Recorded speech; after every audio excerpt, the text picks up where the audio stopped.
भगवान करे हमारे घर में हमेशा दिवाली बनी रहे, हमारे घर में हमेशा प्रेम और मिठास बना रहे, हमारे घर में हमेशा आनंद माधुर्य बना रहे। अरे मेरे भाई, रावण ने मरते मरते राम से कहा था कि राम, मेरे मरने के बाद किसी कोने में बैठकर सोचना, शक्ति मेरे पास ज्यादा थी।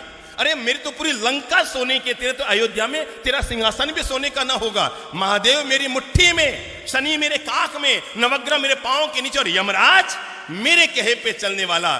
पर राम अपने राजमहल में पहुंचो ना अयोध्या, तो वहां पर जाकर सोचना कि आखिर ऐसा क्या हुआ कि युद्ध में तुम जीते और मैं हार रहा हूं, तुम जीत रहे हो मैं मर रहा हूं। मरते मरते रावण ने राज खोलते हुए कहा कि हे राम, मेरे मरने के बाद एक बात अपने कोने में बैठकर सोचना, युद्ध में तुम क्यों जीते और मैं क्यों हारा।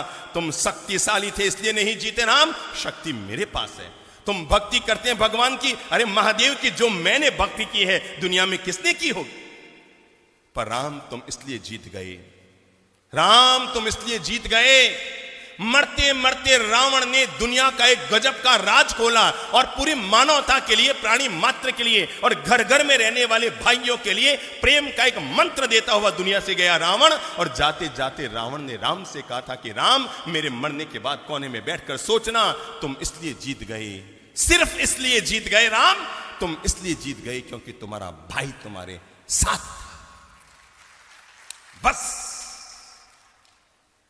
तुम इसलिए जीत गए क्योंकि तुम्हारा भाई तुम्हारे साथ था। और राम, मैं इसलिए हार गया क्योंकि मेरा भाई किसके साथ, तेरे साथ था।